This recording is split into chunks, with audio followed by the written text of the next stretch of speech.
சிங்கிள்ஸே வேணாம், 6 அடி அணிக்காக சதத்தை தியாகம் செய்த ஸ்ரேயஸ் ஐயர். பட்லர், சுதர்சன் போராடியும் கிட்ட வந்து தோல்வியுற்ற குஜராத் டைட்டன்ஸ். 3 ஓவர்ல 18 ரன். இங்க தான் ஆட்டத்தை தவற விட்டு இருக்கிறோம். தோல்விக்கான காரணத்தை சொன்ன சுப்மன் கில். எச்சிலை தடவ அனுமதி கொடுத்ததால் தான் நாங்க குஜராத் டைட்டன்ஸையே வென்றிருக்கிறோம் சொல்லியிருக்கிறாரு ஸ்ரேயஸ் ஐயர். குஜராத் தோற்பதற்கே காரணமே இவன் தாண்டா. ஸ்ரேயஸ் ஐயர் வெளிப்படையாக பாராட்டி இருக்கிறார் விஜயகுமார் வைஷாக்கை. எந்த ஒரு ஐபிஎல் கேப்டனுமே செய்யாத ரெக்கார்ட் வரலாறு படைத்திருக்கிறார் பஞ்சாப் கேப்டன் ஸ்ரேயஸ் ஐயர். நேற்றைய போட்டியில என்ன நடந்ததுன்னு சொல்லிட்டு முழுமையா இந்த தொகுப்புல பார்ப்போம். நேற்றைய போட்டி குஜராத் டைட்டன்ஸ்க்கும் பஞ்சாப் அணிக்கும் நடைபெற்றது. டாஸ் போடும் பொழுது அகமதாபாத் கிரவுண்ட்ல டாஸை ஜெயிச்சது சுப்மன் கில். சுப்மன் கில் டாஸை ஜெயிச்சதுமே அந்த இடத்துல ஃபீல்டிங்கை சூஸ் பண்ணியிருக்கிறாரு. இதற்கான காரணம் என்னன்னா பனிப்பொழிவு தான். செகண்ட் ஹாஃப்ல பனிப்பொழிவு பொழிந்தா அந்த இடத்துல தாக்கம் ஏற்படும், பேட்டிங்க்கு ஈஸியா இருக்கும்னு சொல்லியிருக்கிறாரு. ஆகையினால நாங்க முதல்ல ஃபீல்டிங் பண்ணிட்டு அதுக்கப்புறமா அவங்க கையால பாலை கொடுத்து பனிப்பொழிவு ஏற்பட்டவுடன் அந்த பால் கையிலிருந்து வழுக்கும். ஆகையினால நாங்க ஈஸியா ஆடிடலாம், எவ்வளவு பெரிய டார்கெட் வச்சாலும் இந்த கிரவுண்ட்ல ஈஸியா நெருங்கிடலாம்னு சொல்லிட்டு சுப்மன் கில் தன்னுடைய ஆட்டத்தை தொடங்கி இருக்கிறாரு. அவர் சொன்ன கருத்து என்னமோ உண்மைதான். அந்த இடத்துல எவ்வளவு டார்கெட் கொடுத்தாலும் அடிக்கக்கூடிய சூழல் ஏற்படும். அந்த வகையில தான் குஜராத் டைட்டன்ஸ் அணியும் சேஸ் பண்ணும்போது கரெக்டா தான் பண்ணாங்க. ஒரு சில இடங்கள்ல தவறு செய்ததால் அந்த இடத்துல மாறி போனது. அதே மாதிரி ஸ்ரேயஸ் ஐயர் என்ன சொல்லியிருக்கிறாருன்னா, நாங்களும் இந்த இடத்துல டாஸ் விழுந்தா கண்டிப்பா ஃபீல்டிங் தான் சூஸ் பண்ணிருப்போம், அதற்கான காரணம் பனிப்பொழிவு தான் சொல்லியிருக்கிறாரு. அதே மாதிரி அவருக்கு பேட்டிங் கிடைத்தாலும் நாங்க இந்த இடத்துல என்ன கிடைச்சிருக்குதோ அதுல எங்களுடைய முழு வேகத்தையும் நாங்க காட்ட விரும்புறோம். அதிகமான இலக்கை நாங்க கொடுத்துட்டு அதுக்கேற்றாற் போல் நாங்க பவுலிங் வீச ஆசைப்படுறோம் சொல்லிட்டு தன்னுடைய பேட்டிங்கை முதல்ல இறக்குறாரு. 2 பேருமே யங்ஸ்டர்ஸ் தான். அந்த யங்ஸ்டர்ஸ்ல ஆரியான் சொல்லக்கூடிய ஒரு நபர் 47 ரன்களை அடிச்சிருப்பாரு 23 பாலுக்கு கிட்டத்தட்ட. இந்த மாதிரி ஆடி இருக்கக்கூடிய ஒரு நபர், அவருக்கு பயமே கிடையாது. யாருடைய ஓவர் போட்டாலும், ஏன் இன்டர்நேஷனல் பவுலராக இருக்கக்கூடிய ரபாடா போட்டாலும் சரி, சிராஜ் போட்டாலும் சரி, பிரசித் கிருஷ்ணா போட்டாலும் சரி, யாருடைய ஓவராக இருந்தாலும் வேகமா வந்து முற்றாங்களே தவிர அதுல எதனா ஒரு இம்பாக்ட் இருக்கான்னா கண்டிப்பா கிடையாது. ஆகையினாலதான் அடிக்கப்பட்ட பந்துகள் எல்லாமே வெளியே செல்கிறது. யாரு? ஆரியான்னு சொல்லக்கூடிய ஒரு தொடக்க வீரர் இப்பொழுதுதான் அறிமுகமாகிறார். அதுவும் இல்லாம சின்ன பசங்க யங்ஸ்டர்ஸ் தான் ஓபனிங் அனுப்புகிறார். யார்? ஸ்ரேயஸ் ஐயர் அவர்கள். அடுத்தபடியா அந்த விக்கெட் விழுந்த உடனே வந்தவர் தான் ஸ்ரேயஸ் ஐயர். அவர் 42 பாலுக்கு 97 ரன்களை அடிச்சிருப்பாரு. இந்த இடத்துல எல்லாருமே விமர்சனம் செய்யல, ஒரு பக்கம் பாராட்டி இருக்கிறார்கள். இவர் இந்திய அணிக்கு ரோஹித் சர்மா போன உடனே இவர் தான் கண்டிப்பா கேப்டன் ஆகணும், அந்த முழு தகுதியும் இவருக்கு இருக்கிறதுன்னு சொல்றாங்க. அதுக்கு முக்கியமான காரணம், நேற்று நடந்த போட்டியில 19வது ஓவர் முடியும் வரை 42 பாலுக்கு 97 ரன்களை அடிச்சு வச்சிருந்தாரு. அந்த நேரத்துல நான் ஸ்ட்ரைக்ல இருக்கிறாரு. இன்னும் 3 ரன்கள் தான் தேவை சதம் அடிக்க. அந்த சதத்தை அடிச்சா தன்னுடைய அக்கௌண்ட்ல ஒரு சதம் கூடும், அந்த ஐபிஎல் ரீதியாக சர்வதேச அளவிலும் சரி.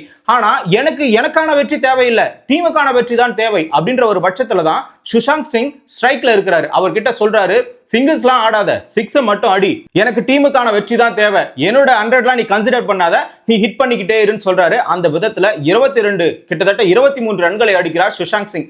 அந்த 23 ரன் தான் கடைசியா குஜராத் டைட்டன்ஸை வெற்றி பெற வைப்பதற்கு ஒரு ஆயத்த நிலையில இருந்திருக்கிறது. காரணம் என்னன்னா, கடைசியா இவங்க தோல்வியுற்றாங்கல்ல, அந்த ரன்னினுடைய வித்தியாசம் பாத்தீங்கன்னா 11 ரன் தான். அப்ப கடைசியா சுஷாந்த் சிங் அந்த லாஸ்ட் ஓவர்ல இவருக்கு ரன் ஒரு சிங்கிள் எடுத்து கொடுத்துட்டு அந்த இடத்துல 11 ரன்னோ 10 ரன்னோ இல்ல 20 ரன்னோ வந்திருந்தா கண்டிப்பாக தோல்வி அடைந்திருப்பார்கள். ஆனா அந்த இடத்துல 23 ரன்களை அடிச்சு 11 ரன்கள் வித்தியாசத்தில் தோல்வியுற்றதால் அந்த இடத்துல விட்டு கொடுத்ததுனால, அந்த சதத்தை தியாகம் பண்ணதுனால ஸ்ரேயஸ் ஐயர் மிகப்பெரிய ஒரு கொண்டாடுபவர்களாக மாறி இருக்கிறார். ஏன்னா மக்கள் எல்லாருமே சந்தோஷத்தில் இருக்கிறாங்க, இப்படிப்பட்ட ஒரு கேப்டனா. ஏன்னா சுஷாந்த் சிங் வேற வெளிப்படையா பிரஸ் மீட்ல சொல்லியிருக்காரு, இந்த மாதிரி ஒரு கேப்டனை நான் பார்த்ததே இல்லை, சதத்தை அடிக்கணும் தான் எல்லாருமே ட்ரை பண்ணுவான், இது அவ்வளவு பெரிய ஐபிஎல் போட்டி, இந்த போட்டியில ஒரு சதன்றது மிகப்பெரிய ஒரு விஷயம், ஆனா எனக்கு அது தேவையில்லை, டீமுக்கான வெற்றி தான் எனக்கு தேவைன்னு சொல்லிட்டு அவர் சொன்னது எனக்கு பெருமையா இருக்கிறது, இவர் பெஸ்ட் கேப்டன் தான் அப்படின்னு சொல்லிட்டு சுஷாந்த் சிங் சொல்லி இருக்கிறார். அதை தொடர்ந்து பஞ்சாப் அணியில குறிப்பிட்டபடி சொல்லும்படி யார் சிறப்பா விளையாடுனாங்கன்னா ஸ்ரேயஸ் ஐயர் விளையாடி இருப்பாரு.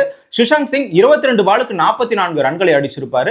அதுக்கப்புறமா வந்து ஹோமர் சாய் அவர் ஒரு 16 ரன்களை அடிச்சிருப்பாரு. இந்த மாதிரி இருக்கக்கூடிய வீரர்கள், தொடக்க வீரர்ல ஒரு நபர் அடிச்சிருப்பாரு. இப்படி எல்லாருமே கலந்து அடிச்சதுனால 243 ரன்கள், கிட்டத்தட்ட 5 விக்கெட்டை இழப்புக்கு ஆஃப்ல எடுத்திருப்பாங்க. போலிங்ல வந்து சிறப்பா யார் வீசியிருப்பான்னு பாத்தீங்கன்னா ஷாய் கிஷோர் 30 ரன்களை மட்டுமே விட்டு கொடுத்திருப்பார் 4 ஓவருக்கு. மற்ற வீரர்கள், அதாவது இன்டர்நேஷனல் பவுலர்னு சொல்லக்கூடிய ரபாடா அவர்களும் 41 ரன்களும், இந்த இடத்துல சிராஜ் அவர்கள் ஓங்கி ஓங்கி ஒடியாந்து போடுறாரே தவிர அதுல எந்த ஒரு அதாவது கட்டும் இல்ல, எதுவுமே இல்ல, ஸ்லோவர் பாலும் இல்ல, நேரா வந்து ஃபாஸ்டா போறாரு பால, அது வேகமா மறுபடியும் 6 லைனுக்கே போகுது. மொத்தம் 53 ரன்களை அவர் ஓவர்ல 4 ஓவர்ல அடிச்சிருப்பாங்க.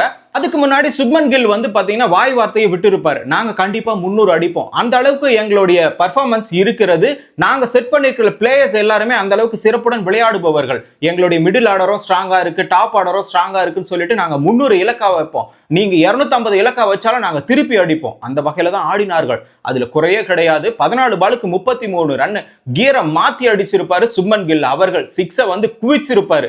இப்படி எல்லாம் ஆடி இருக்கக்கூடிய ஒரு நபர் பிரஷர் காரணமாக அவுட் ஆகி இருப்பாரு. கடைசி ஓவர் பவர் பிளே மேக்ஸ்வெல் தான் வீசுகிறாரு.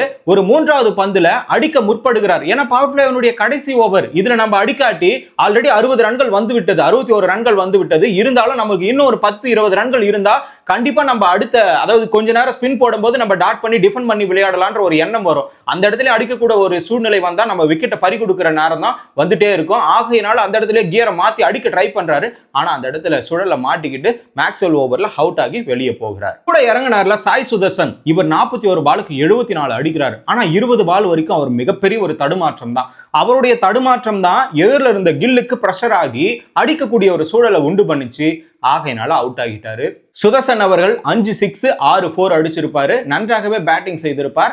அதுக்கப்புறமா ருதர்ஃபோர்டு வந்திருப்பாரு, பட்லர் வந்திருப்பாங்க. பட்லர் வந்து 33 பாலுக்கு 54 ரன்களும், இவர் 23 பாலுக்கு 46 ரன்களும் அடிச்சிருப்பாரு ருதர்ஃபோர்டு. இந்த இருவரும் சேர்ந்து 15வது ஓவர் 17வது ஓவர் விஜயகுமார் வைஷாக்னு சொல்லிட்டு ஒரு இம்பாக்ட் பிளேயர் உள்ள வராரு பஞ்சாப்ல. யாரடா இவன்ற ஒரு 15வது ஓவர்ல இறங்குற ஒருத்தன் இப்படி போடுவானா அப்படின்ற ஒரு கேள்வியும் இருந்தது.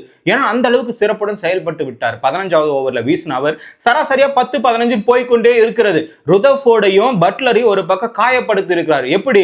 ஆஃப் சைட்ல ஒயிட் லைன்ல டெட் ஏக்கர் மட்டுமே போட்டிருக்கிறாரு இந்த விஜயகுமார் வைஷாக். அந்த வகையில 15வது ஓவர்ல 5 ரன் மட்டும் தான் கொடுத்திருக்கிறாரு. 17வது ஓவர்ல 5 ரன் மட்டும் தான் கொடுத்திருக்கிறாரு. 169 இருந்தது 14 ஓவர் முடிவுல. ஆனா அதுக்கப்புறமா ஈஸியா அடிச்சிருக்கலாம் அந்த ரன்னை. ஆனா இவர் பண்ண டாட் இருக்கு பாத்தீங்களா, 10 ரன் 2 ஓவருக்கு. 19வது ஓவர்ல 18 ரன் கொடுத்திருப்பாரு. அது பரவாயில்ல, அவ்வளவு கொடுத்தாலும் 3 ஓவருக்கு 57 அடிக்க வேண்டிய ஒரு சூழல். பட் இருந்தாலும் அந்த இடத்துல அடிக்க முடியல, ஆகையினால தோத்திருப்பாங்க. 11 ரன் வித்தியாசத்துல குஜராத் டைட்டன்ஸ் அணி தோல்வியுற்றிருக்கும் பஞ்சாப் அணியிடம். இருந்தாலும் இந்த 2 ஓவர் கட்டுமானமாக வீசினார். அதுவும் இல்லாம ஹர்தீப் சிங் தொடக்கத்துல 18 ரன்கள் தான், அதை 3 ஓவருக்கு அந்த பவர் பிளேல கட்டுப்படுத்தினது.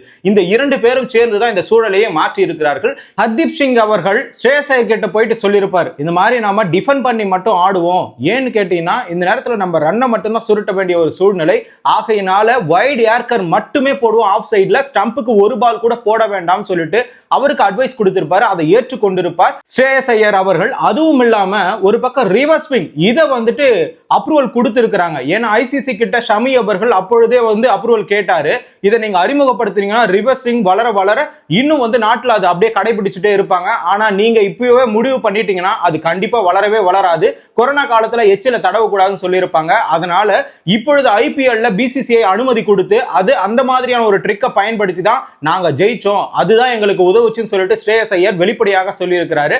அதுவும் இல்லாம ஸ்ரேயஸ் ஐயர் வந்து பல ரெக்கார்டுகளை செய்திருக்கிறார். 3 அணிகளுக்கு கேப்டனாக செயல்பட்டிருக்கிறார் ஐபிஎல். இதற்கு முன்னால் அஜன்கே ரஹானே, தற்பொழுது ஸ்ரேயஸ் ஐயர் அவர்கள். அதுவும் இல்லாம இன்னொரு சாதனை என்னன்னா, அப்படி இறங்கின 3 அணிகளுக்குமே தொடக்க போட்டியிலே 50க்கு மேல் அடித்திருக்கக்கூடிய முதல் நபர் யாருன்னா ஸ்ரேயஸ் ஐயர் தான். இவர் கேப்டனாகவும் சிறப்பா மைண்ட் செட்டோட விளையாடுறாரு. அதுவும் இல்லாம பர்ஃபார்மன்ஸ்லயும் குறை கிடையாது. ஆகையினால இவரை இந்திய அணிக்கு கண்டிப்பா கேப்டன் ஆக்கணும்னு சொல்லிட்டு நிறைய வீரர்கள் சொல்ல முடியாது, அங்க இருக்கக்கூடிய மக்கள் சமூக வலைதளத்துல அங்க வந்து கமெண்ட்ல சொல்லி இருக்காங்க. அதே மாதிரி இப்போ ஸ்ரேயஸ் ஐயரை கேப்டன் ஆக்கணும்னா கண்டிப்பா 2027 வேர்ல்டு கப் அடிப்பதற்கான ஒரு சாத்தியம் இருக்கிறது. இப் சப்போஸ் ரோஹித் சர்மா விராட் கோலியும் ஓய்வு அறிவிச்சுட்டா, ஓய்வு அறிவிக்கலன்னா கண்டிப்பா ரோஹித் சர்மா தான் கேப்டன், அதுல எந்த ஒரு மாற்றமும் இருக்காது. ஆனா ஓய்வு அறிவிச்சுட்டா கண்டிப்பா ஸ்ரேயஸ் ஐயர் தான் கேப்டன் ஆக்கணும்ன்ற ஒரு சூழல் கூட ஏற்படும். அந்த அளவுக்கு பகிரங்கமாக செய்கிறார். கொல்கத்தாவை கப்பை அடிக்க வச்சிருக்காரு. சையத் முஷ்டாக் அலி கப்பு இந்த மாதிரி விஷயத்துல பர்ஃபார்மன்ஸ்லாம் பயங்கரமா பண்ணி கேப்டன்ஷிப்பை சிறப்பா வழி நடத்தி அவங்கள கோப்பையை அடிக்கிற அளவுக்கு கூட்டிட்டு போயிருக்காரு ஸ்ரேயஸ் ஐயர். அதே மாதிரி தான் இந்த போட்டியிலையும் சிறப்புடன் செயல்பட்டு பஞ்சாப் அணியை கோப்பையை வெல்ல வைப்பார் அப்படின்னு தான் சொல்லியிருக்காரு. அதுவும் இல்லாம சுஷாந்த் சிங்கும் சிறப்பா விளையாடினாரு. 22 பாலுக்கு 44, கடைசி ஓவர்ல 22 ரன். இதுதான் வெற்றிக்கு முக்கியமான காரணம். அதை விட முக்கியமான காரணம் அவர் செய்த தியாகம் தான். அந்த 100 அடிக்காம தன்னுடைய கணக்குல சேர்க்காம அணிக்காக மட்டுமே விட்டு கொடுத்து அந்த இடத்துல 22 வந்து அதுக்கப்புறமா குஜராத் டைட்டன்ஸ் 11 ரன்கள் மட்டுமே தோல்வி உற்றிருப்பார்கள். ருதர்ஃபோர்டையும் அதுக்கப்புறமா வேற யாரு பட்லரையும், இந்த இருவரையும் 15வது ஓவர் 17வது ஓவர்ல 5 ரன் கொடுத்து மொத்தம் 10 ரன்களை கொடுத்து அந்த இடத்துல விஜயகுமார் வைஷாக் ஹீரோவாக மாறி இருப்பார். இந்த போட்டியில விஜயகுமார் வைஷாக் யாருன்ற ஒரு கேள்விதான் எல்லாருக்குமே எழுந்திருக்கிறது. அந்த வகையில் அவருடைய பர்ஃபார்மன்ஸ் இருக்கிறது. ஒவ்வொரு போட்டியில ஒவ்வொரு வீரர், புதுமுக வீரர்கள் தான் இங்க பெரிய ஆளா வராங்க. அதே மாதிரி அஸ்டோஷ் சர்மா, அதுக்குமா விப்ராஜ், இந்த மாதிரி இருக்கக்கூடிய நபர்கள் அந்த வழியில தான் இன்னைக்கு யாருன்னா விஜயகுமார் வைஷாக். சோ அதை தொடர்ந்து அடுத்த மேட்ச்ல என்ன நடக்குதுன்னு பொறுத்திருந்து பார்ப்போம். நன்றி, வணக்கம்.